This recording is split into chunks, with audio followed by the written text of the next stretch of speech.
Welcome back, everybody.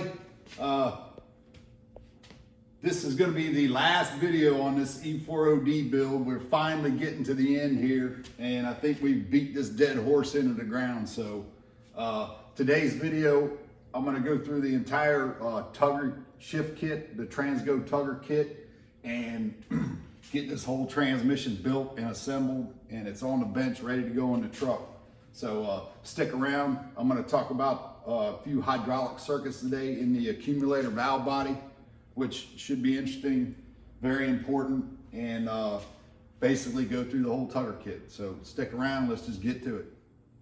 Okay, to start with, just want to talk about this shift kit a little bit itself, but what sets this shift kit apart from all the other shift kits that I've ever seen for E4ODs and 40100s is the actual redesigning of not only the low reverse clutch circuit in manual low, but also in your 1-2 manual upshifting and your 3-2 manual downshifting for engine braking and the 2-1 downshifting for engine braking. And it's kind of an interesting shift kit. And like I say, it's the only one I know of that actually does this to the oil circuits. And it corrects a lot of the problems of burned low reverse clutches, burned up second gear clutches. So let's just get into it.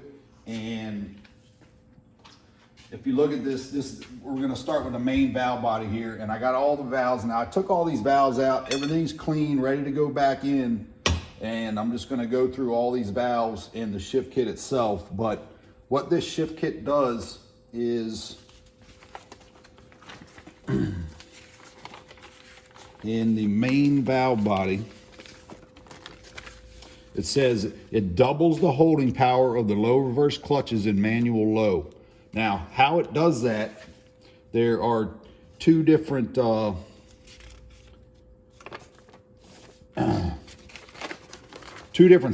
You got the early setup where it's just the valve, this is an early one, a valve and a spring. And then in the later ones, I think 96 and up, they use a bushing, a valve, and they have you changing this. This is TRANSGO here. And what it does is, in manual first, these transmissions from the factory are designed, by design, they are designed, say you got your low reverse clutch here, if you look at that real close, and that gets fed through this low reverse modulator valve. And what happens is it's not line pressure in manual low. Now in reverse, because it is the low reverse, in reverse it gets full line pressure fed from the manual valve hydraulically. But in manual low, for some reason they designed this to where it doesn't get full line pressure to the low reverse clutch.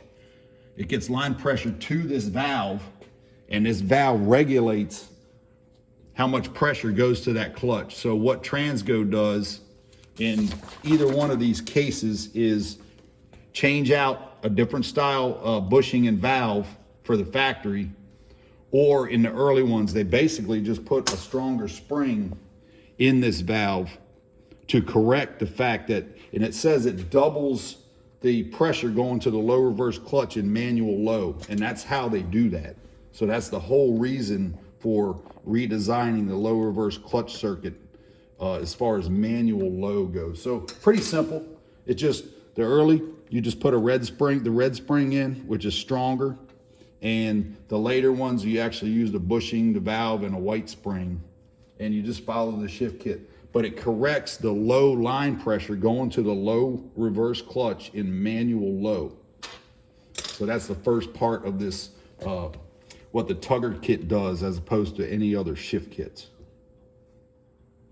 Okay, moving on, the second correction piece of what they do in this shift kit is right here, and they're calling this the quick fill valve, which is right in here and goes in this circuit right here. Now, the factory manuals basically call it a 4-3-2 manual transition valve. Either way, TRANSGO is calling it a quick fill valve, but what this valving system and it's actually a different valve from factory that they have you putting in. And what this does is, it does a couple things. The first thing that it does, when you say you have it manual low and you rev it up and you go to manually shift, it redesigned the oil circuit, so as soon as you make that second gear shift, your second gear clutch is coming on. But from the factory, by design, the oil circuit doesn't release the low reverse clutch fast enough. And we've talked about this in some of my other videos. But if they don't correct that shift timing issue, because if the low reverse clutch doesn't come off fast enough, the second gear clutch starts coming on and you get a bind up between first and second gear. So what this oil circuit redesign does is ensures that low reverse clutch comes off in time before the second gear clutch comes on and doesn't cause a bind up in the transmission. And that was one of the whole points of that, putting all those springs back in that low reverse return spring, so you get a quicker release also. So it's all by design as far as them correcting that situation. And also what this valve system does is, when you go to pull from, say you're in third gear and you want to pull down to second for engine braking, to have the engine help slow you down, when you pull it from third to second, this helps with the second band apply and for your engine braking. And from the factory, it's kind of for comfort, I guess, is the reason that the factory designed it the way they did. But it's not good enough, because when you pull it from manual third to manual second, that band doesn't come on fast enough and causes it to slip into manual second. And this corrects that, and as soon as you pull it into manual second, that band comes on and you get instant engine braking. Instead of, like it said here, a half a block later, it slips into manual second, and then you have engine braking, which can cause that band to burn up. And also in this same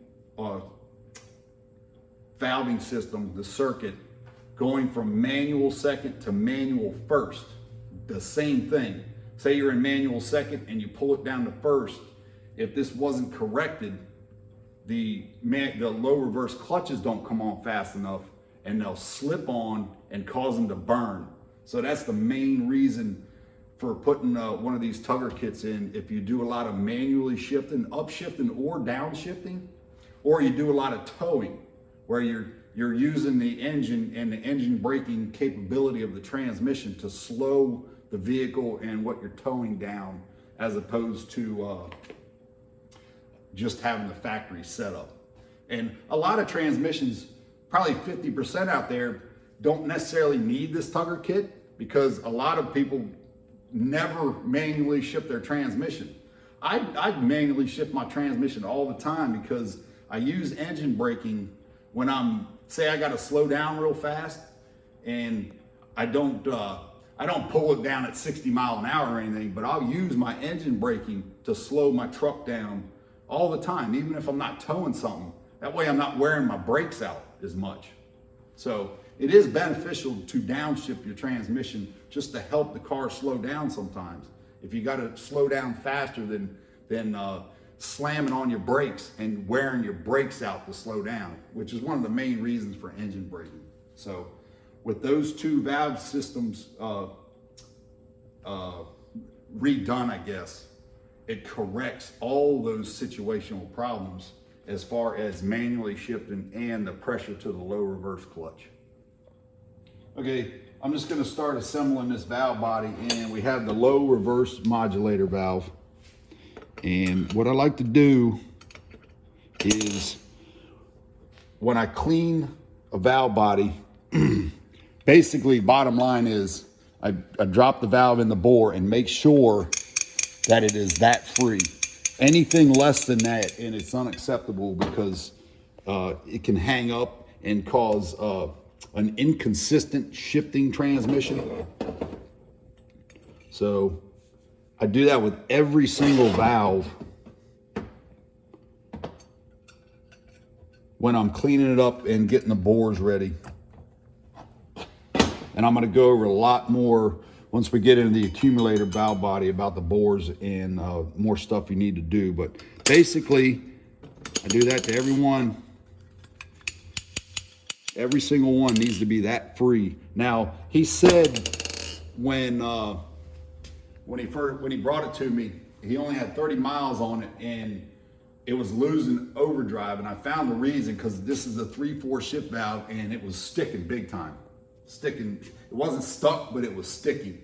And from all the metal running through it, it got into the 3/4 shift valve, and that's why it was losing overdrive. So you always got to find a reason for why something is happening as far as the problems that the trans is giving you.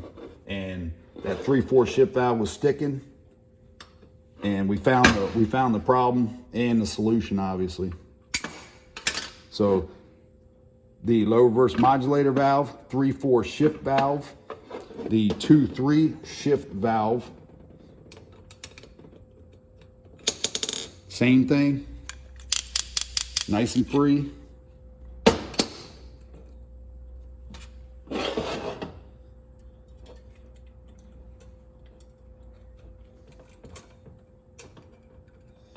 Got that in there. Now moving on to this side of it. This is the solenoid regulator valve. Now what this valve does is, if you remember on the solenoid test video, it gets fluid to it from this valve. It can't be line pressure, because if it was line pressure, it would blow these balls off the seat and it would leak through. So the solenoid regulator valve controls the amount of pressure going to each solenoid. So that's the purpose of that valve. And what they have you do is putting in an orange spring, regardless of type 1 or type 2, early or late. They have put a little bit stronger spring in here to compensate for bore wear, any kind of cross leaking in the transmission, just to make sure you have enough pressure to those solenoids for the transmission to shift properly. So same thing. Get that in there. Nice and free.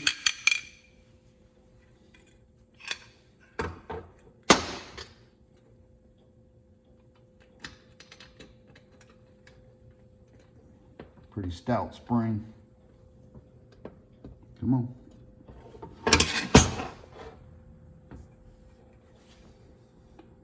I'll get it.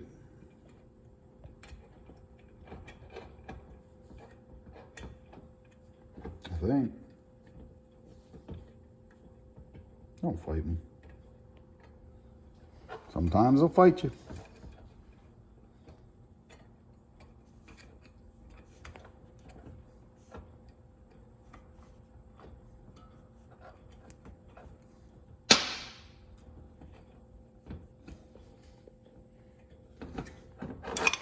Good to go.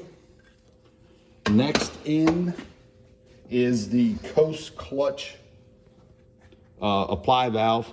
This valve controls from the coast clutch solenoid. It controls the coast clutch in the overdrive section. It's basically just a coast clutch shift valve. Nice and free, same thing.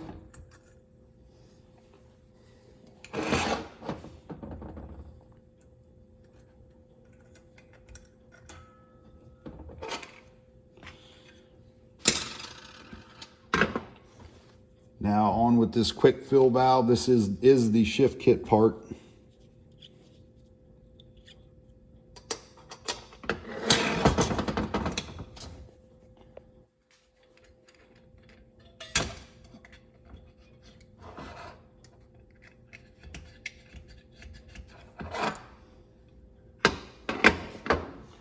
Retainer.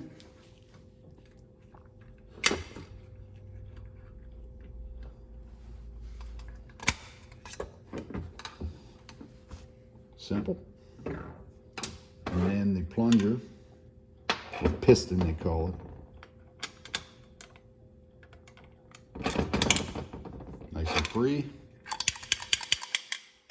Now this is part of the shift kit here. They have you putting a heavy duty spring in here and a plug. So it basically blocks that piston from moving. And then it's an actual plug that they give you in the shift kit. It is different than the original.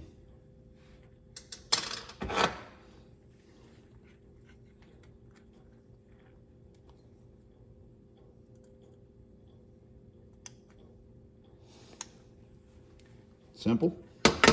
And last is the 1-2 shift valve.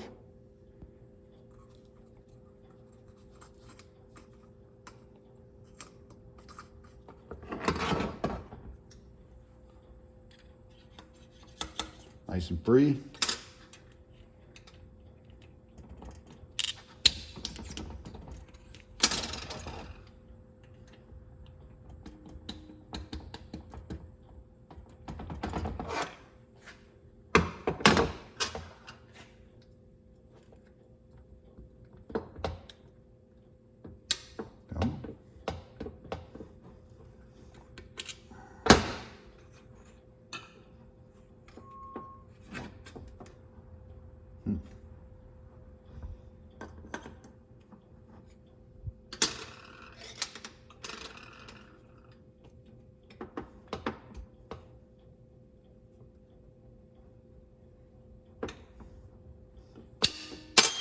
And that's pretty much the sum of the main valve body. And all the correction for the manually shifting and the higher pressure to the low reverse clutch is all done in this main valve body. So that thing is good to go. I also took my marble here, and what I like to do, since this shift kit has you putting in a plate, which we're going to talk about in a minute, with no gasket, and there's no gaskets between this valve body and this valve body. I like to flat sand the valve body to make sure it's dead flat so there's no cross leaking going on in here. So we did that. We flat sanded. I did this anyway. Wasn't totally necessary, but I flat filed it and then flat sanded it on my marble. And I also did the same thing with this auxiliary valve body. Just made sure it was dead flat and there was no nicks or dings. So that's good to go. I guess I'll go ahead. This right here is, this is something I learned back at AMCO, and what they recommended you do. This is a engagement control valve, and from the factory it has this spring in here, and what you do is you just take that spring out, and the reason being is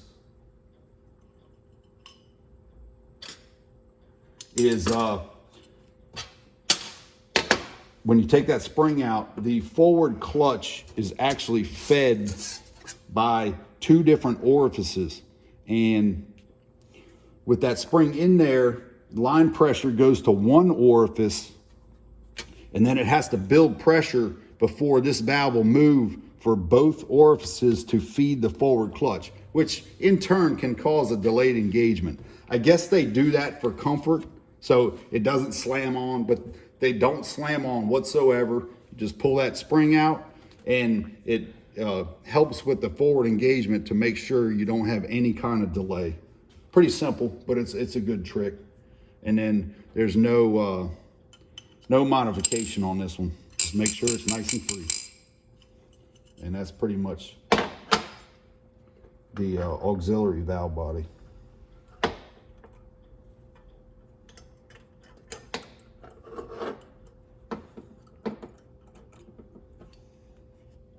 So, got those two valves and the main valve body, good to go. Next, we're going to get into this accumulator valve body, and I'm going to share some hydraulic circuits on this, explain how it actually works, because there's a lot going on here. And I know a lot of people buy these things from wherever, and they spend like 350 bucks. So I just want to go through this whole thing and show you how you can actually rebuild this for probably 40 or 50. So next we're gonna do that. Okay, another thing on this main valve body that I didn't mention in this shift kit here, pretty simple, but if you look at this, they have a square cut out here, and the worm tracks here, there's two different styles. You have a early and a late. And this valve body we have here is the actual early one. If you look at this part of it here, these two are square right here. And if it's a late model, you have kind of a triangle worm track here. And if it has the triangle worm track, you just have to drill 110 thousandths hole right through this partition. And if you have the first design, which is what we have here, you just don't drill it. No big deal, but it's important to note that's part of the shift kit. Okay, moving on to the accumulator valve body. And like I said before, there's a lot going on here, and I'm gonna try to clear up some of the confusion around these things. But first of all, to understand this completely, I'm just gonna step back a little bit and go to an old school style accumulator system.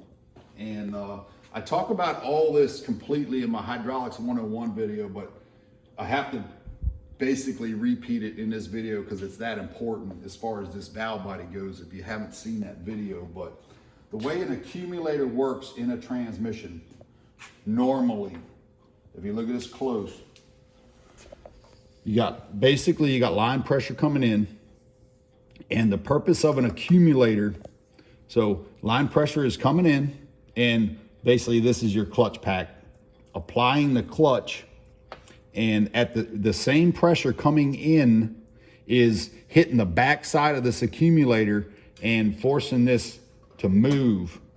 And on the shift, the until this thing pushes the spring and bottoms out, you don't get full pressure to your clutch. So the whole time this accumulator is moving, your clutch is coming on, but it's not fully applied. So anytime, the way I look at this, anytime a transmission is shifting or upshifting or downshifting, in the instance where the main valve body and the manual shifting, anytime it's making a transition up or down and it's not completely in the next gear, the transmission is basically slipping. So the purpose of an accumulator is, if you didn't have this in here, that line pressure would apply that clutch too hard and it would slam on. So what they came up with is an accumulator, and that's how this works in basically a clutch pack. So from the factory, this is a factory spring here. You have kind of a weak spring and then kind of a snubber spring, and that's what the factory uses. So what happens here is, from the factory, these springs aren't beefy enough, and you got your clutch coming on, say on a 2-3 shift, and it's coming on too slow because this thing is stroking too slow and there's not enough resistance to build this pressure fast enough. So in shift kits, all the shift kits for E4ODs, 40100s, basically have you putting in stronger springs. Now, there's 3 springs in here, and they're all stronger than the factory. And if you notice, the inner one is taller. So basically, the reason for it is once it starts to make the shift, there's a lot more resistance on this, and that clutch comes on a lot faster. So that's basically how an accumulator works in a normal transmission. But the way this E4OD works, very interesting how they do this. Basically, you have your same clutch pack, and you got your line pressure coming in. Now, one of the things that makes these valve bodies so important is there's so many circuits in here that the line pressure has to go through before the actual fluid gets to the clutch pack. And the way this works is you got line pressure coming in. Instead of it going straight to the clutch pack like this one, it has to go through this transition valve, and it loops around and it goes to the back side of it, and then it goes out to the clutch. And in the same circuit, it loops around and comes to the back of your accumulators. That's why these valve bodies are so important, because any kind of hanging up with these little tiny valves or not strong enough springs in your accumulators can cause slippy shifts, flared shifts, missing shifts if these are sticking, all kinds of problems. So as far as that goes, you got your line pressure coming in, and you have your transition valve, and then going to your clutch, and then to the back side of your accumulator. So basically, we're putting stronger springs in our accumulator, and that's in all these. You have the line modulator valve, which I'm getting ready to talk about, and then the 1-2, the 2-3, and the 3-4 accumulator systems for the clutch feeds are all in this one valve body. So bottom line is, we got rid of the factory, just 2 spring, putting in the 3. Now this shift kit, this is interesting because Rick originally, this is the one that come out of it. And this is the actual Tugger kit that was in this valve body. It was not in this transmission when he brought it to me. So he said this thing shifted perfect other than starting to lose overdrive, which we found that problem. So I'm gonna go back with what came out of it, because he said it shifted perfect, all the shifts. But regardless, it's not as important. You know, the shift kit here has you putting in, say for second gear, they got you putting in 4 springs. And for second gear in this one, the one that come out of it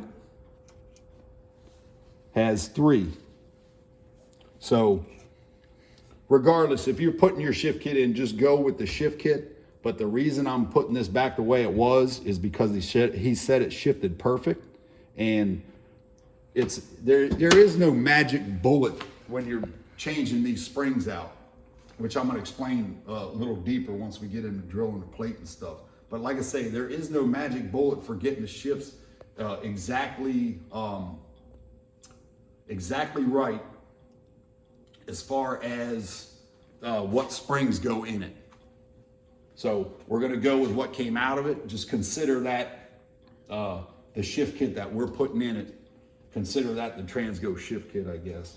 But kind of interesting, I thought it had the full Tugger part, but all it is these springs are a little different, but they do the same thing. So that's why we're going back with what came out of it, because he said it shifted perfect. Okay, just to clarify what I was talking about, because I know that was a little confusing. We're putting the actual Tugger kit in this transmission, and the main thing, like I said before, that separates this from other shift kits is what we did in this main valve body as far as the manually upshifting and downshifting.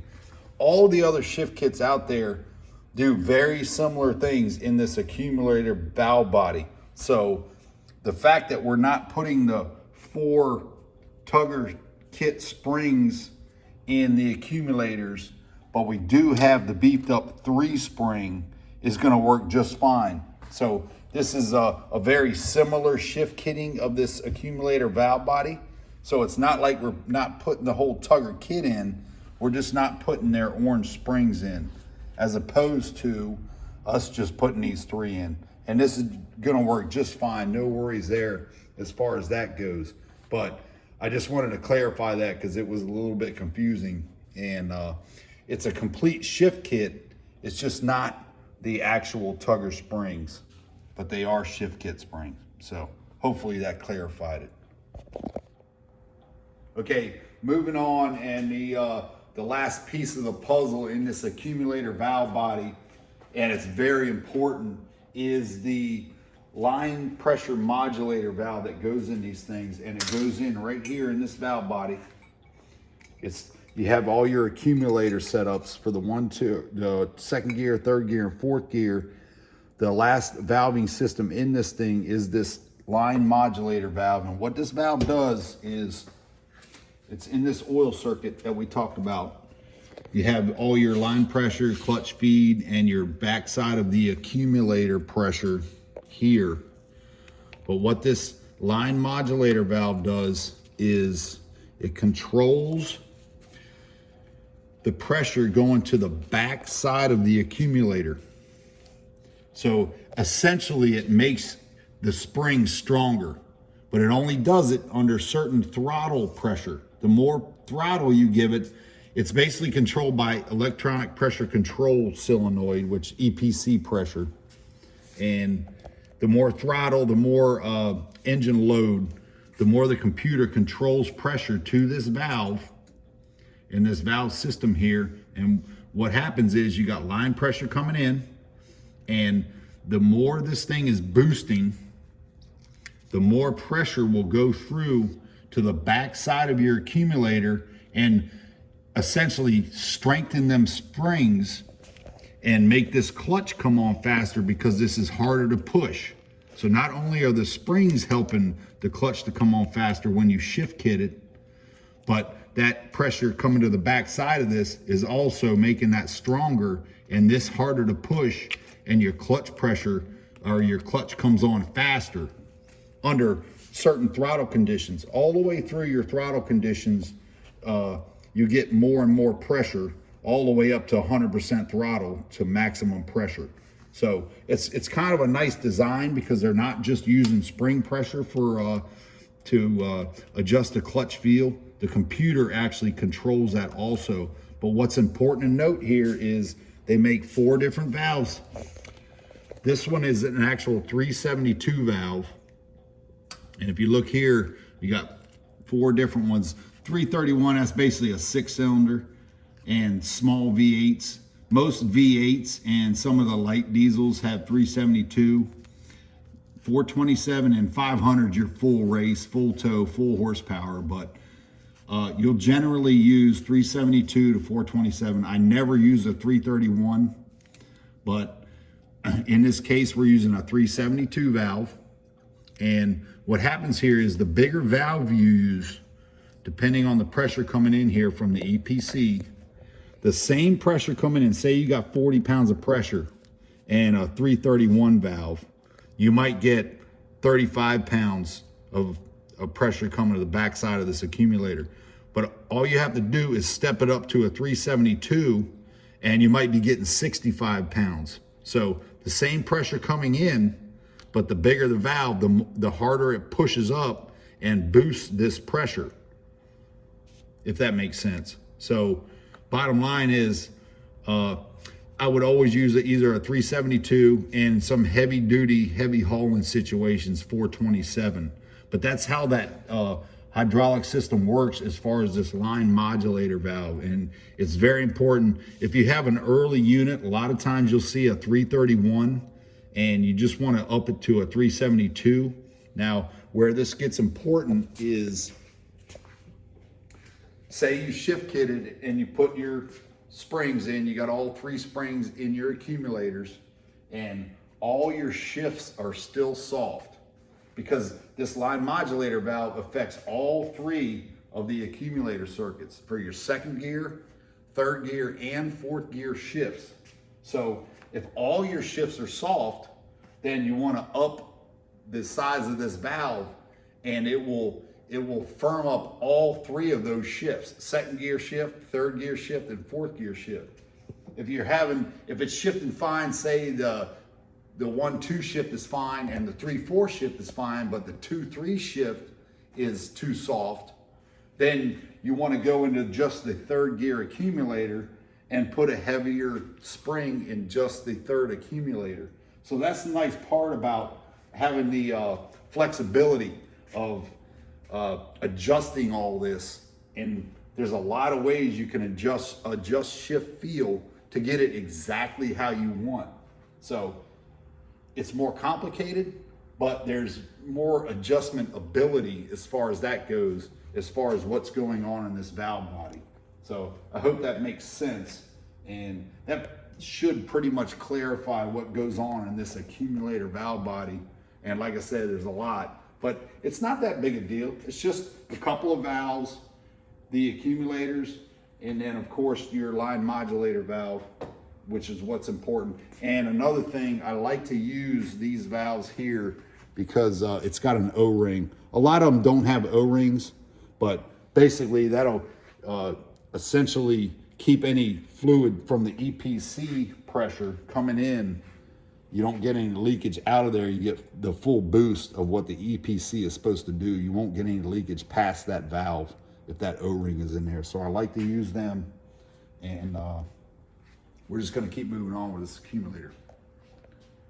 Okay, another thing going on in this accumulator valve body, it seems like all the different shift kit companies use different ways to beef up shift kit this particular valve body. But just for instance, in this case here, if you look at this close, the TRANSGO has you putting in a steel valve, which is right here, these steel valves. They have you replacing these steel valves with a factory, say a factory anodized aluminum valve. It is what it is. That's just how they prefer to do it. So we're going to go ahead and put those shift kit steel valves in from TRANSGO. Now, this small spring, this spring is super important in these, how firm these springs are, how strong they are. And I noticed on this shift kit that he had in here, the one that came out of it when he brought it to me, all these springs they look to be the same, and they're definitely beefier than, say, a factory valve. If you look at this real close, you can see that it's taller and it's a little bit stronger. Now, these springs are super sensitive in getting the shifts right. So I don't know what shift kit. Rick, I believe you bought this thing complete from a company, like I was saying in the beginning of the video, and they had it all set up like this. And we're going back exactly the way it was, but TRANSGO has you putting in these steel valves. Okay, they have you coming in and changing out these steel valves. So the valve's different, but they reuse these small springs.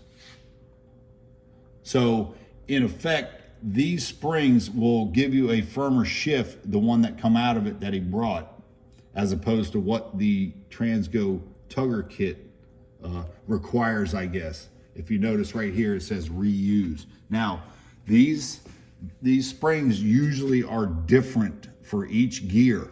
So when you take this thing apart, if you notice, I have this laid out exactly how it came out of the valve body. So none of these springs get confused for another, say, gear or another different gear accumulator. So you always want to make sure that all these lineups stay exactly the same as they came out when you lay it out, because sometimes, or usually, these springs are different. Now, these are all identical. So this is going to be an interesting setup once we get this thing back in and running. And I'm not worried about it. If anything, it's just going to shift too hard, and we may have to take this valve body back out and do some adjustments. But no big deal there. It is what it is. But that's just how this company set up this particular valve body. It's definitely fully shift kitted. It just, in my opinion, it might be a little over the top, but we'll see. He said this thing shifted perfect, and I haven't changed a whole lot as far as the circuitry, the hydraulic beefing up. I just basically got the trans right, and we're just going with what was in it, more or less. And in theory, this, in my opinion, this thing's gonna shift too hard, but we'll see what happens. And that's all we gotta do if it does shift too hard, is pull this one accumulator valve body and do some adjustments to the springs and get it exactly the way we want. And the only other thing in this valve body, if you look at this here real close, these clips here, and I believe these Sonics is the only one that sells them, I believe. But factory, it's just this spring clip here. And they're fairly stout, but they're not super stout. But the reason they put these in here is when this valve strokes, it's pushing against this retainer clip, and it flexes this retainer clip. So what they do is they just give you a beefy plate to beef it up. And that way, when this thing is stroking, it's not flexing that retainer there, that spring retainer. So it's a good thing to do. It's not always necessary. And honestly, I don't think they don't even mention it in this shift kit. So you can do it, you don't have to, but I recommend it. I do it on all of them just to make sure that this thing doesn't flex too much and there's no chance of it breaking because you got that beefy plate in there. So that's just another thing I like to do to these. And that in itself kind of takes care of the shift kitting part of this valve body. Next, I'm going to talk about the bores and cleaning them, and then we're just going to put this thing together. Okay, another thing that's worth mentioning here, if you look at these really close, what we're putting in here is the steel valve and this stronger spring. In what they recommend in the TRANSGO kit, like I just said, is say the steel valve and then a little bit weaker spring. And what Sonics does is they use the factory springs, but they tell you they come with these shims for each one of these valves that Sonics puts in. And you can either use no shims, or you can put one shim or two shims, and that essentially beefs up this spring a little bit. So the bottom line is 3 different ways to do it, but to get the same outcome. And like I said before, all these shift kit companies do different things to get the same outcome, which is the main point of what I'm trying to make here. 3 different ways to get the same shift feel, basically. So it's just a cool note to understand that you don't have to have it a specific way. It's all about putting the transmission in the truck and feeling what the shifts are doing, whether they're too soft or too hard, and then adjusting it as needed. Okay, another thing I want to talk about is the actual bores in transmissions and what you have to do to clean them. And there's so many different ways builders out there clean, and it took me about 10 years to learn, I want to say, in my opinion, the best way to clean bores out, especially when there's been a lot of clutch material and especially metal that runs through the transmission. Because like I said before, the 3/4 shift valve was hanging up, and all I do, if you think about it this way, from the factory, the bores and the valves are basically perfect. The clearance between the bore and the valve is perfect, and the how shiny the bore is perfect. So I like to do as little reaming out, you might say, as far as cleaning the bores, because any metal I'm taking off in them bores is basically distorting it from that perfect factory setting. So I've seen a lot of guys, if you come in close, this is basically a nylon brush. I've seen a lot of guys literally put this on a drill and just start using their drill and hammering this thing in RPM and just possibly taking too much metal off the valve body. And what I noticed after about 10 years of building, and because I used to do it too, I don't do that anymore, but you can get a lot of inconsistent shiftings because all you're doing is distorting the bore farther than from factory. So with this 3/4 shift valve, all I did was come in here and use a nylon brush and a little bit of trans fluid, and by hand, I just kind of spun it and in and out twice, and that's all this thing needed. Especially with all that metal running through it, that's all it needed to clean that bore enough to make it right. Any more than that, and you're just injuring the bores more than need be. And like I say, it took me many years to figure out the best way, in my opinion. And ever since I've been doing it this way, by hand, injuring that bore as little as possible, that's given me the most consistent shifting transmissions as far as that goes. So that's one tip. And then the only other tip is, if you think about this, if you come in close here, and this goes for all shift valves, any valves whatsoever, these valves actually have these edges here, they literally are like a knife. If I ran my finger this way, it'd cut you. And it's the same thing on this side. The reason they do that is with a knife edge there, and say that is in the bore and it's stroking, it's very tight to the valve body bore itself. And with that knife edge, any kind of metal that's hanging out there gets scraped off the bore instead of getting stuck inside between the valve and the bore itself. So whenever, say this thing had a lot of metal running through it and these were a little scuffed up, sometimes you got to take 600 or finer sandpaper and clean the scuff marks off of it. But always make sure that you don't sand into that edge and sand like say a 45 on that. You always want to keep that knife edge so that when that thing is stroking, it can always clean the bore as it's stroking. Very important. So those two tips has basically served me very well in getting transmissions right and making sure the valves aren't going to hang up in 5,000 miles or whatever, and in the consistent shifting of my transmissions. Very important to do that as far as the bores themselves and then the valves themselves. And sometimes, you know, you get a lot of metal running through it and you do have some scoring in there, and you got to ream it out a little bit more. And the worst case scenario, you just replace the valve body. But I have reamed out some bad valve bodies, Toyotas. I mean, they're just all scored up, and I've been able to reuse them.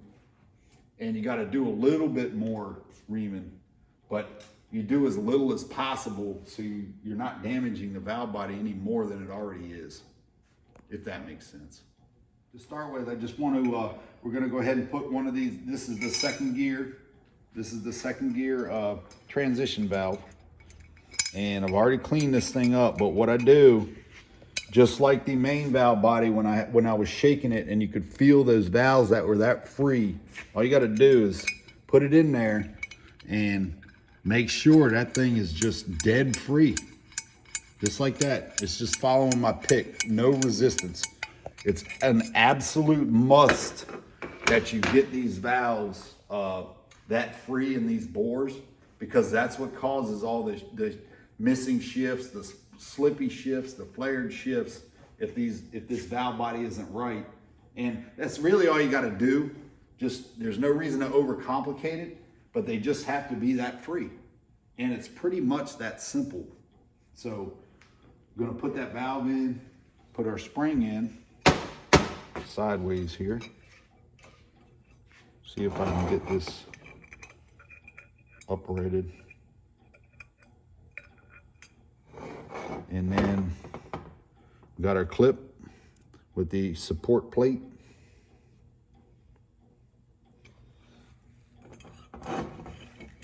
Push the spring down and just get it in there. It takes a little doing.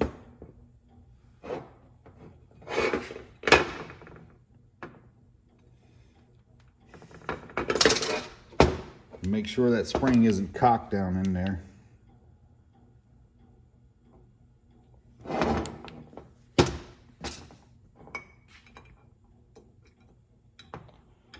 And again, this is a situation where you just want to slow down and make sure everything is right without question. As I'm fumbling around here. And that's good. So we got this in below flush here. Valve's nice and free, good to go. And then all we got to do is, I'm going to put a little lube on this.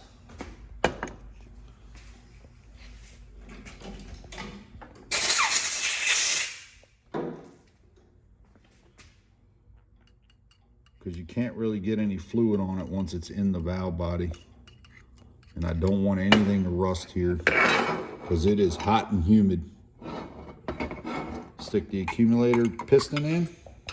The 3 springs. and then your end plug. Just like that, done deal. Whoop.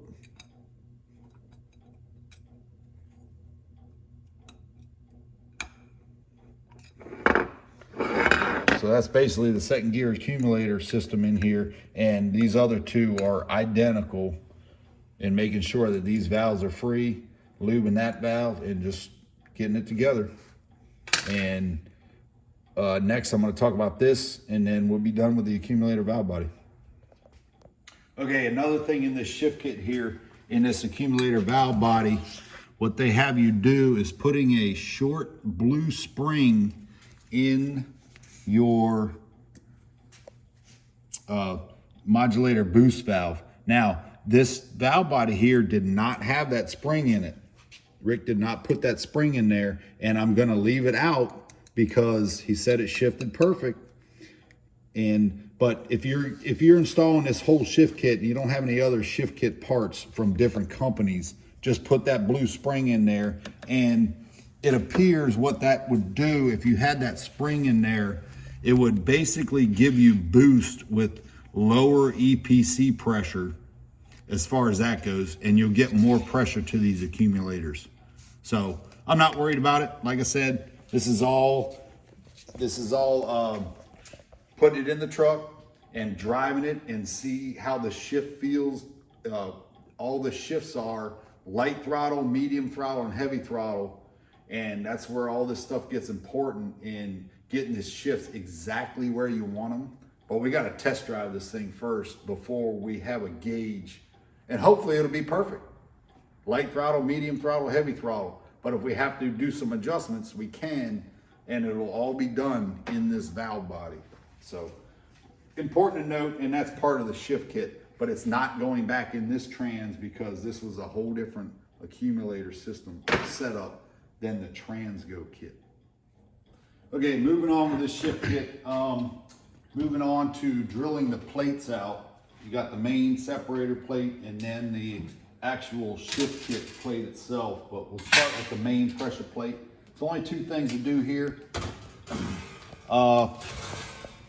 First thing is the plate orifice.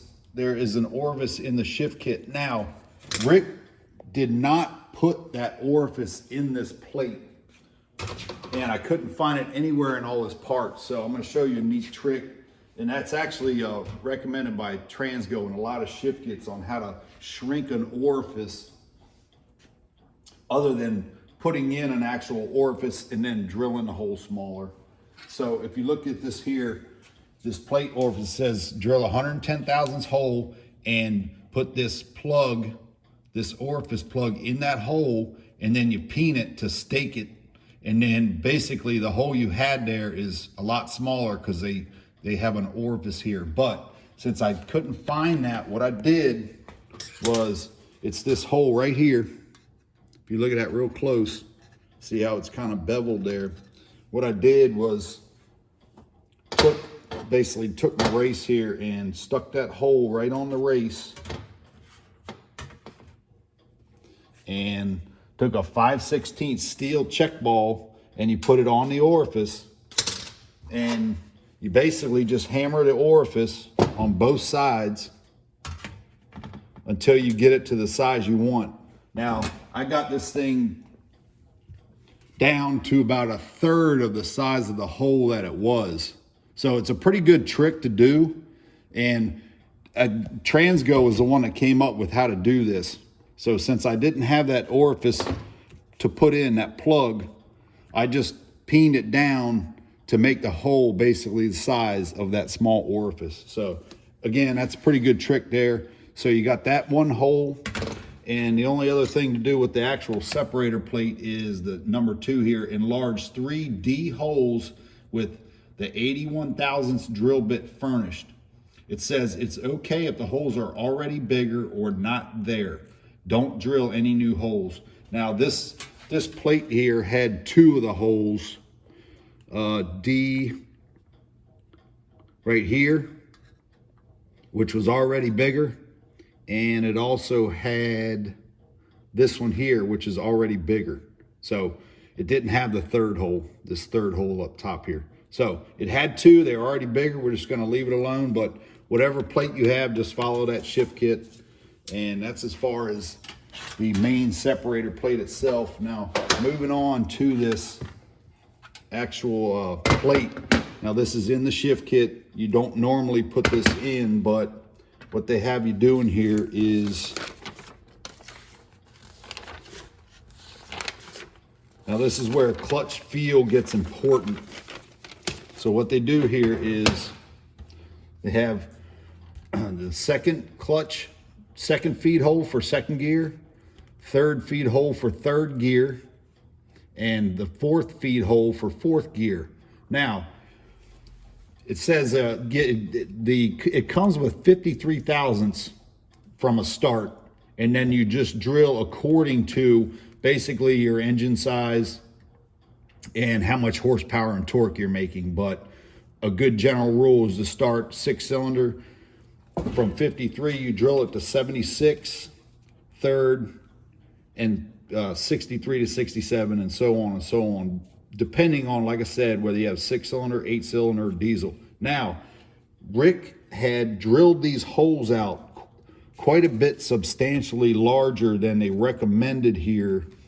So he has a V8, a supercharged V8.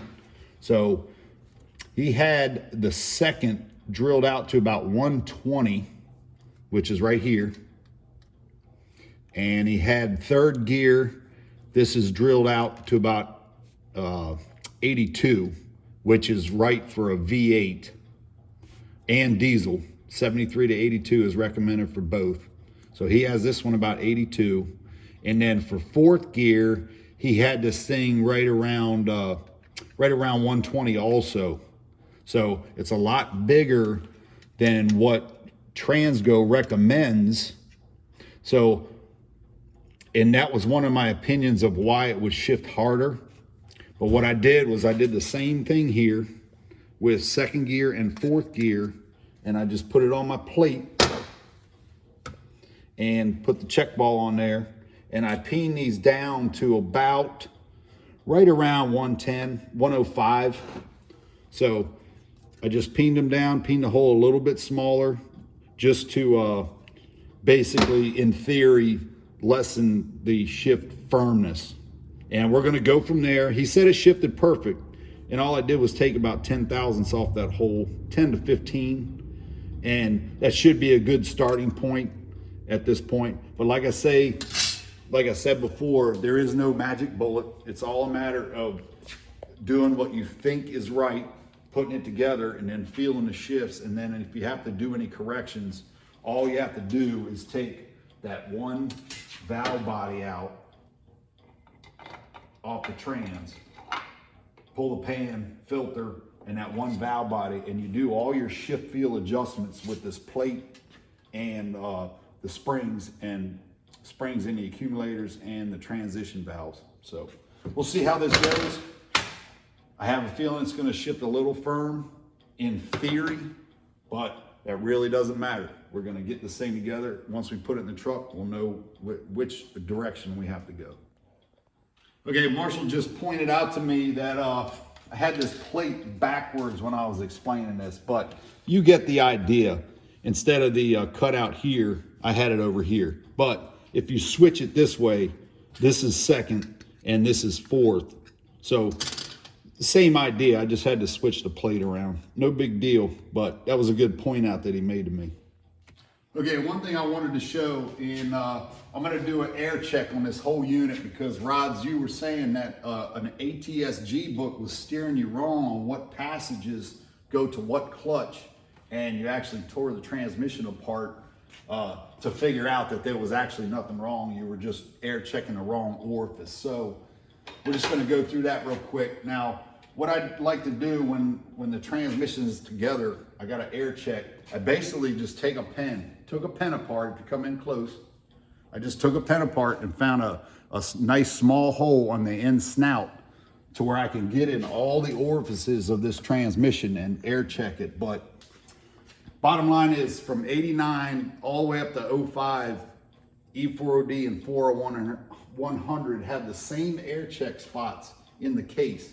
And this isn't too complicated. I don't know what that ATSG was suggesting on where you air check, but bottom line is this that comes in most kits, most all the kits, and it actually says ATSG here. And these are correct air pressure check locations. But just to do this, I'm gonna go through all these. Bottom line is there's a worm track here, if you look at this close, and the hole up in here, there's a low reverse clutch feed. So I basically put my pen in there, and that's the low reverse. Now where this gets a little bit confusing is the forward and direct are right next to each other. The plug here, or the bolt with the hole in it, is going into your center support right here, and that's your forward clutch feed. And then down in this hole right here, if you look at it with the center support out, is that hole right there. Now it's a little bit curved right there, so you got to find a pin that will go down and not only hit the side of it, but it's got to go down in that hole, just like that. So you got your forward clutch feed, your direct clutch feed, which is right here, your forward and direct. And then this feed is just for lube. It's feeds the lube system of the center support here, your lube holes for your bushings and your gear train. So main thing is forward and direct. We're just gonna do that real quick. And I'll just do this with the pen here. You don't have to, but forward is here. Sounds perfect. And then go all the way down in this next feed hole right next to it. And that's my direct. So you got low reverse, forward, direct. Now in the section going forward to the forward of the transmission, you have your overdrive clutch feed hole. And if you go to the right, you have your second gear, intermediate clutch. And that's all in that second center support, the overdrive apply piston and the second gear clutch piston. So if we were to do that, this is our overdrive. That's happy. And then if you look down in here real close, it's just like the orifice on the second gear. So you got to get a small enough bevel here and a small hole to get down in that hole, as opposed to just hitting the side of the center support. And this is my second gear.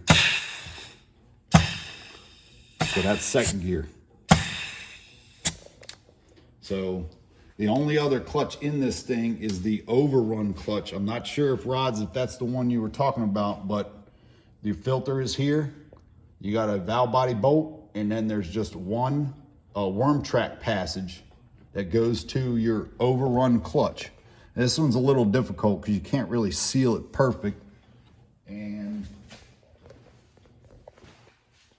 a lot of times you can just take a rag and put it in there and then stuff the rest of the rag in the orifice and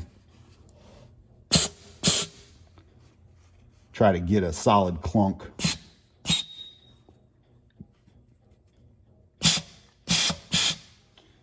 Let's try that again. I had it pretty good earlier, but you get the idea.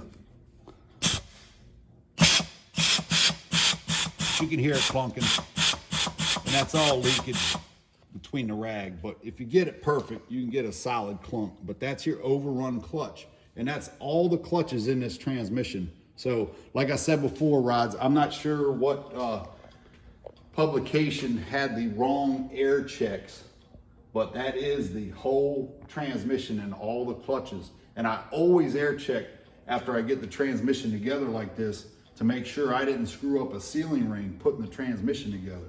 So I air check on the bench, and I always air check them once the transmission's all the way together. So I know it's good to go and there's no questions. So basically that's the sum of air checking. Okay, now we got it all air checked, got the trans on its back. Just gonna start the valve body assembly. First thing I'm gonna do is put this selector shaft in and Being a rubber seal, I like to just put a little spin on it and just knock it in. No big deal. Straight as possible. Very simple. Get that all the way in, and then what I like to do is just start this detent spring. I don't tighten it all the way up.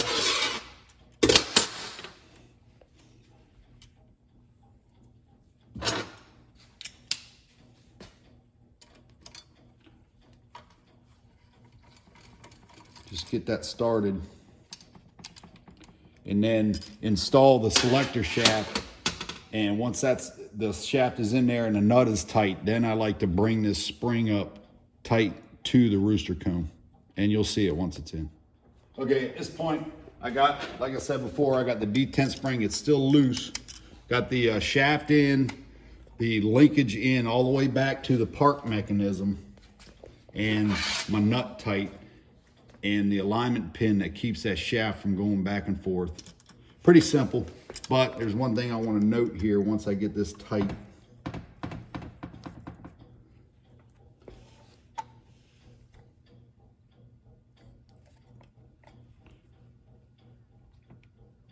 Tighten that. Now, at this point, you just want to make sure the linkage is nice and free. There's no binding up or anything, but most importantly, you got to put it in park and make sure your park mechanism's working. Now these, it seems very simple, but you never know if something's hanging up here, because there's a spring right here that, if say this was sticking, it would just push that spring and you wouldn't get park. So you always make sure park is working just fine. A couple times and you're good to go there. So that's the manual linkage. Next, we're gonna just start bolting this valve body in. Okay, starting the rest of this, I'm just gonna go ahead and put the check balls in, and in the shift kit, they have all kinds of different check ball locations for different year transmissions. But in this thing that comes with the kit, basically you have early 89, which takes 11 check balls, late 89, and 90 to 95 takes all the same, which is going to be 9 check balls in the case. And then 96 and up, E4OD 40100, they eliminated this back bathtub check ball. So bottom line is, you got to make sure what year trans you have and how many check balls in what location they go in, especially if you have a 89, because it can be early or late 89, and there are 2 different check ball locations for 1 year. So ours is a 94, 90 to 95 here. It takes 9 in the case, so I'm gonna go ahead and put them in.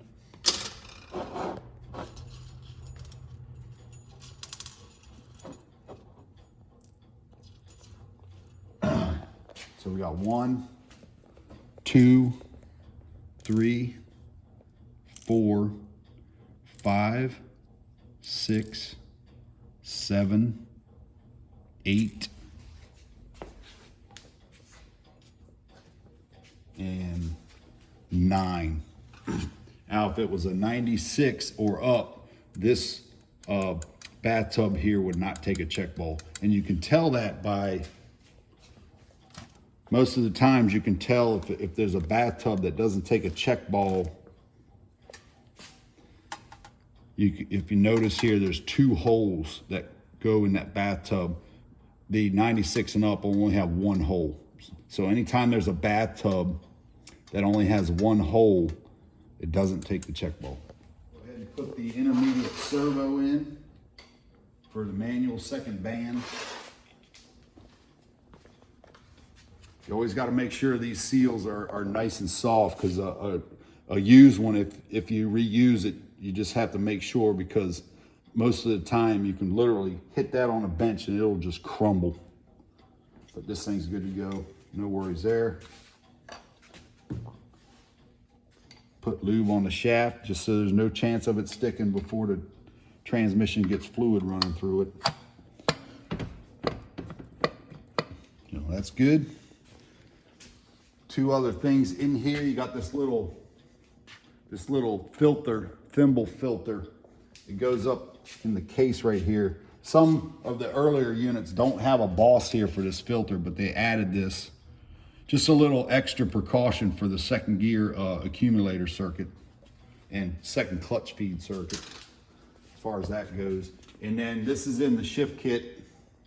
If you look at it right here, we got the white spring, and instead of just having a 5/16 check ball, they had this little nub on the end of it to keep it centered in the actual hole, and that's the EPC pressure relief. Should something go wrong with the EPC solenoid, it won't max out the EPC pressure. So basically that just goes right in there.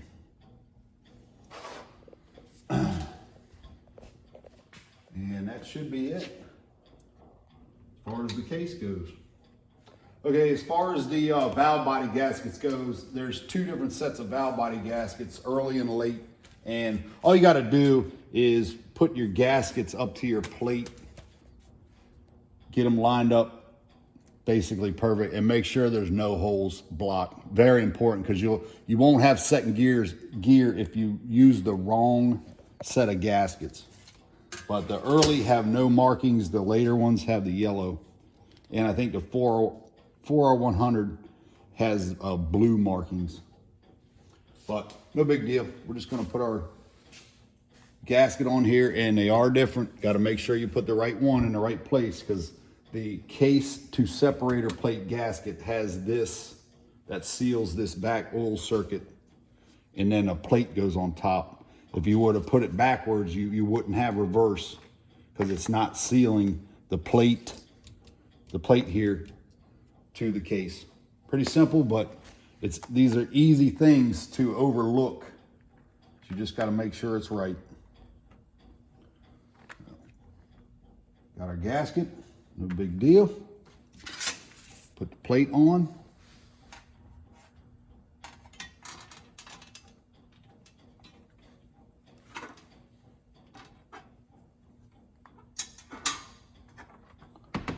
Like that. And then the actual valve body to separator plate. Well, what I like to do here is put a little bit of assembly lube on this, just to make sure this gasket lines up perfect with the separator plate. The bottom one's fine because it's got all these studs, but since this is up a little bit,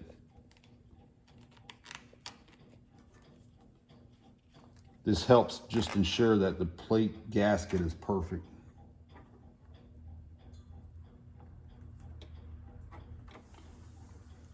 All right, good to go there.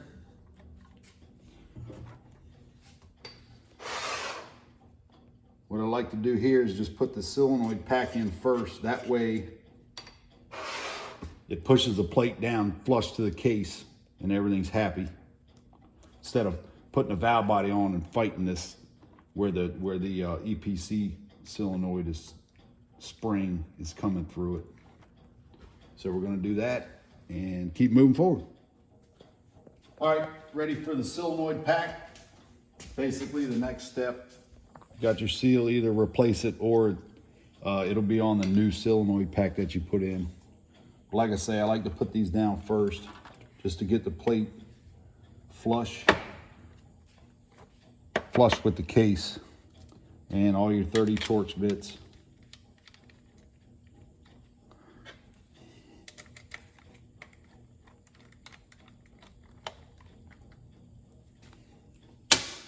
Get one tight and just get all these in. Now I'm going to do this with air, but if you're not comfortable, just use a speeder wrench.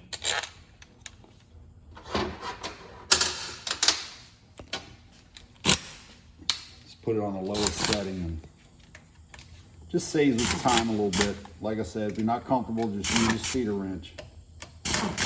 They basically have no torque on them, cinching them down.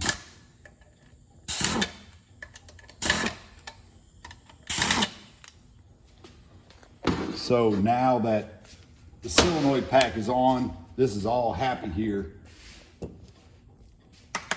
Got your back plate. Always make sure these are the things that are easy to miss or forget to tighten down. I've actually done it, so don't make that mistake. Now I'm gonna put the whole valve body on before I start torquing, but this is where I like to be at this point. Those are snug, these are snug down. And at this point I like to put the main valve body on, which what I'm gonna do here is make sure there's no dirt in it.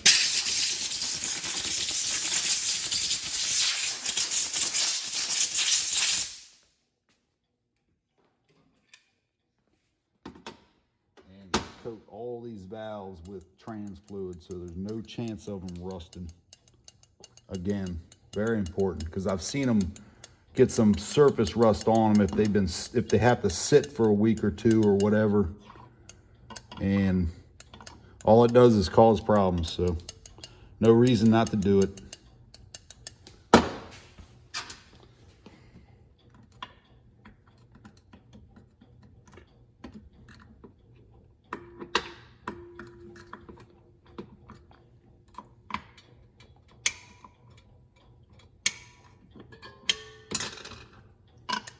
No big deal, but that important. So that's all ready. Main valve body, just plunk it on. Always line up your manual valve with your shift lever. Happy. Now, this is an early one. It takes 2 large 5/16 check balls, and your later ones will have 5 check balls in that upper valve body. So, being this is an early, it only has 2.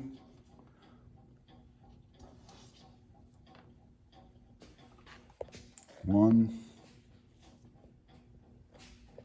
2. And then what I like to do here is just put a little bit of trans gel on here, just so I can line a plate up perfect.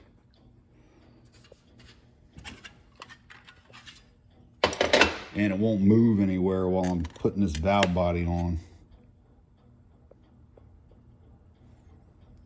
So that'll stay right where it's supposed to be, and all I gotta do is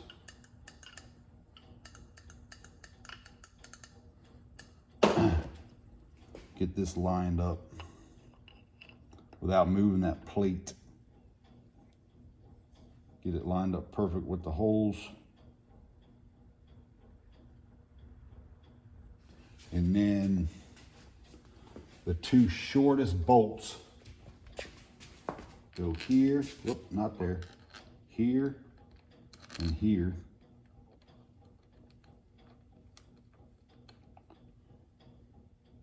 Get that on perfect. It's more or less an eye align, but you can align it a lot better than if you were just stick the bolts in and hammer it home.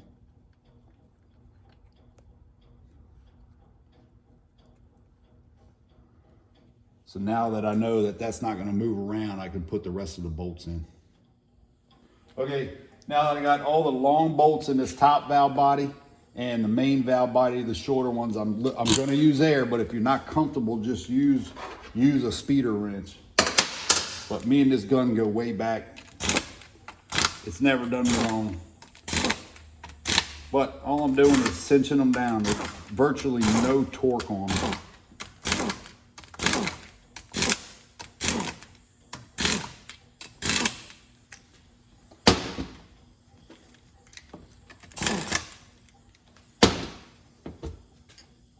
Three 10mm stud nuts, just kind of hand cinch them. All's happy there. And last but not least, we have our shift kit plate. Stick that on there the right way, and then your filter. So you just stick it in and turn it quarter turn to lock it in. All's happy there. Now, again, I'll just say I flat sanded this on my marble because there's no gasket between this and the plate itself, which normally there would be, obviously. So we did that. And again, just gonna make damn sure that there's no way these valves are gonna rust. Just put lube on them and all that'll be happy.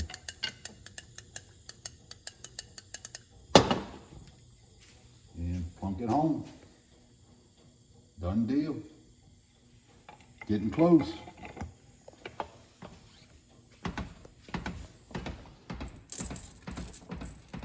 Running out of bolts.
All right, next we're just gonna torque all these up and keep on moving.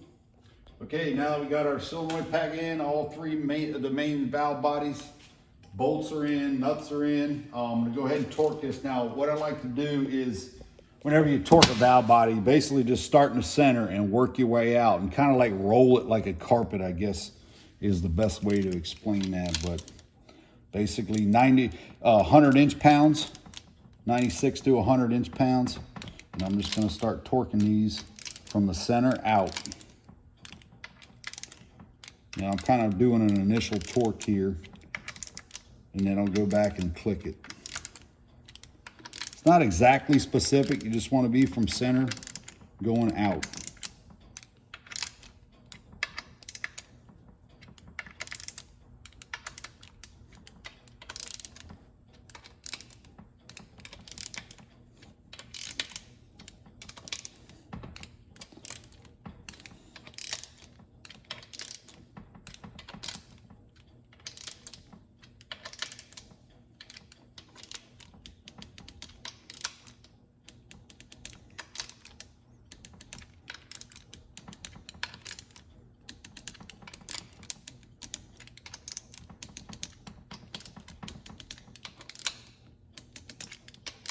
And the main thing here is not only that, but making sure that you got all the bolts, because so many times you'll forget a bolt and you go to do a service, or you have a problem a few thousand miles down the road and you pull the pan and literally there's a bolt or two or three laying in the pan because they got forgotten. So what I like to do is get all these torqued up and then let it do a little soak time, a few minutes, and then I go back and recheck all the torques to make sure I didn't forget anything. Pretty simple, but very important. Just one of those things.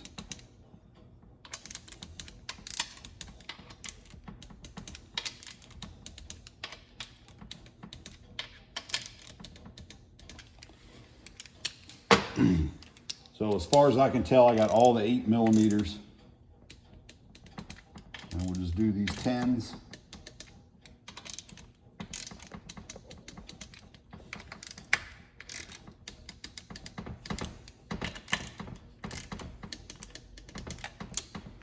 And then the solenoid pack.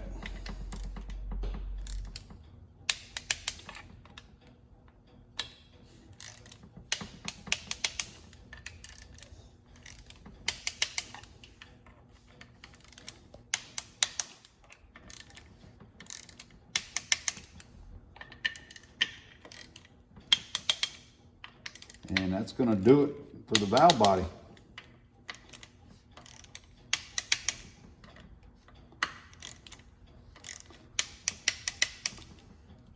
And like I said before, I'm gonna let this soak for a few minutes and then go back and recheck every single one of these bolts, double check basically, and throw the filter and pan on. All right guys, here we go again. Looks like me and this transmission are gonna fight to the death, but I'm not dead yet, so I'm gonna keep fighting. Went to torque all the bolts on the valve body. Everything was fine except for this one. There's normally a stud here, just like this. And I was torquing that nut on the end of this stud, and this stud started just pulling out of the case. Interesting, but it is what it is. I went ahead and drilled it and tapped it and put a Healy coil in that thing so this stud will stay nice and tight in the case.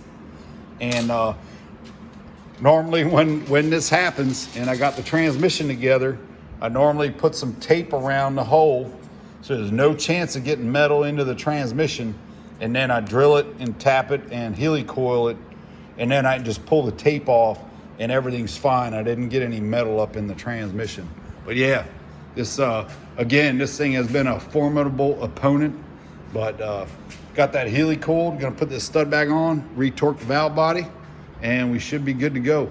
But just understand, this is the things that you can get into when you commit to rebuilding transmissions, and you got to do whatever it takes until the transmission is done right and down the road. So just another good lesson, and we're just going to keep on getting it. Let me get this valve body back on, and we're just about done here. Okay, after all that, we got the valve body back on, torque, everything's happy, no loose bolts, blah blah blah, but we're good there. Just real quick, make sure you use the right filter, obviously, for your application. Now, this transmission in particular, Rick got this crazy pan. This thing is badass. This is full on. It's got the extra deep sump. It's got the cooling fins that go through it, where the fluid on the inside, if you look at this, on the inside, if the fluid's running through it and the airflow is running through the fluid, which is cooling it even more. Freaking badass. This thing is awesome. Not necessarily in every case, but if you're doing any crazy heavy duty towing, it's never a bad thing because it actually holds extra fluid too. So it won't wear the fluid out as much because you're using probably 4 extra quarts of fluid too. So as far as that goes, but I just want to talk about pans real quick, the early and late. The early pans, this is the gasket they give you in the kit, and it's basically junk.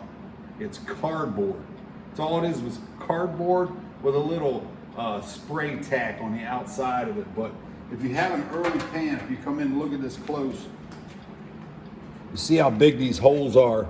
Normally on the early pans with a gasket, you have these raised bosses here, and I highly recommend, if you have an early pan with those raised bosses there, to get rid of the pan. I think Dorman sells them. They're like 50 or 60 bucks or something, to get a flat surface pan, and use, all the late ones use a rubber gasket, a flat pan with a rubber gasket.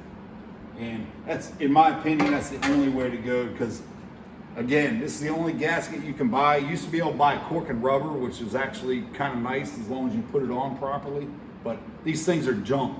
They literally split where you torque them, and eventually it ends up leaking. So what this gasket's good for, which isn't really a good thing, but it is what it is basically filling up your trash can. That's all it's good for. So I recommend getting the flat pan. If you have the raised boss pan, use the rubber pan gasket, and everything will be happy. These things are reusable. You can pull the pan off however many times, as long as you don't hurt that seal, and just keep reusing it. Totally worth it. So we got the valve body on, filters in. We're gonna bolt this pan to the transmission case, 13 foot-pounds.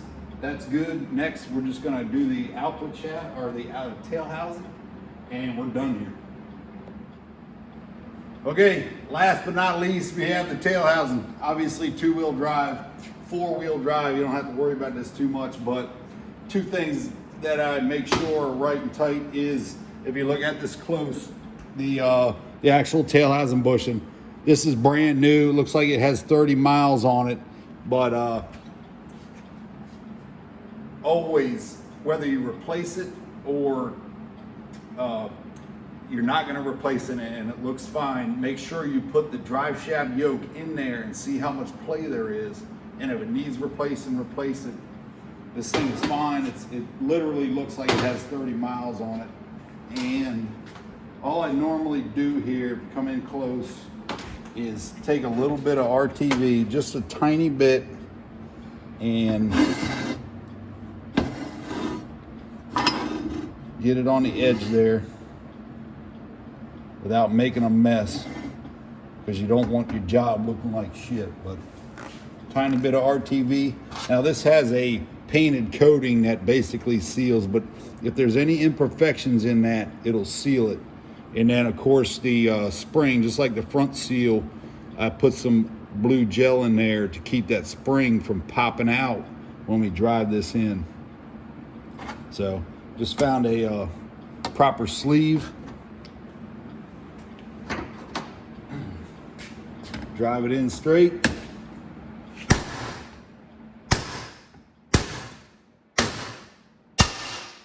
Solid clump. 2. Done deal there. A tip on this, something that drove me nuts back at Amco one day. I rebuilt the transmission. It was a 2-wheel drive heavy duty truck, and when you take off from the stop, there'd be this crazy squawk noise. And I was like, I thought there was something internally wrong with my transmission, but it literally turned out to be, if you come in close, this is basically to keep dirt and water out from the actual seal that seals the yoke. But all it was this seal right here was dry, and it was, the yoke was turning. Once you take off, it's turning, and it made this crazy squawk noise. So bottom line is, just put a little lube, little grease, lube, anything to keep that dust shield from being dry on the yoke. No big deal, but that was interesting. One of those things that took me a few hours to figure out. Thank God I figured that out without pulling the transmission out and figuring out that it was just that seal. But no big deal, but that important. So bottom line, I'm gonna bolt this on 25 foot-pounds, and this transmission's done. Okay, as you can see, this thing is 99.9% done, other than this seal here. This is the torque converter clutch apply and release seal that goes on the end of the stator here. Very important, don't forget it. And we're just gonna put some trans lube on there, and always make sure you get your scarf cut right. Don't get it wrong, get it right. Put that on there, and this transmission is ready to go in the truck. Now, another thing I noticed, I want to point out here, just another note, but if you look at this, see this is the transmission vent, and you can see that fluid is coming out of it. Now, when I had it on its back, I had a lot of fluid in here trying to pre-lube everything, but I noticed that fluid was leaking out of here. Now, the sign of a transmission vent that is clogged, you always got to make sure your vent is in working order, because what happens is, if this was clogged and you go to fill up the transmission, when you initially go to fill it up with however many quarts, 12 or whatever, and you got your funnel in the dipstick tube and it's burping and the fluid is hard to take, because as you're filling the transmission, the air inside the transmission has to go somewhere, and it basically, the air comes out of the vent as you're filling the transmission. Very important. I've seen it many times where the vent is clogged and it's hard to fill the transmission. or when the transmission gets hot, it's blowing fluid out of the dipstick tube because it's not venting the air out of the vent. Just another important note, and I've seen that many times, but the fact that I got fluid coming out of this vent, I know that it's not clogged, and that's good to go too. So that's it. We are done. 4 months later, 10 videos, probably 9 hours of videotaping. This thing is good to go. Clearly a formidable opponent, but we fought the good fight. I'm not dead yet, so we're gonna keep on getting it. And the next video is gonna be Rick coming up and gonna do some R&R stuff with this trans going in the truck. And if need be, adjusting the shift feel with that accumulator valve body and the separator plate as far as that goes. And I think I'm gonna do a line pressure video with that, just to show the line pressures in reverse, manual gears, forward gears, all the different line pressures you get with transmissions, because it's very important to note. And that's gonna do it. All we gotta do is, if you look over here, all we have to do is box the frame rails in and bolt the body back on the frame of the El Camino, and then we're gonna be doing the R&R work on this transmission. And like I said, doing the line pressure checks. And if it shifts too hard or too soft, we're just gonna do some adjustments in that accumulator valve body. But that's gonna do it for this series. We got 10 videos, and thank you guys for watching. It's been pretty crazy. I could shoot more information on these transmissions, but like I said before, I think we beat this dead horse to death. And with all the videos that I'm showing on this, I showed on this transmission, I'm pretty sure you should have a very good understanding of how these transmissions work. So until the next one, take care. Good to talk to you guys out there. Comments are always welcome. Like and subscribe. Come on guys, keep it going. Let's do this. And until the next one, we'll see you soon.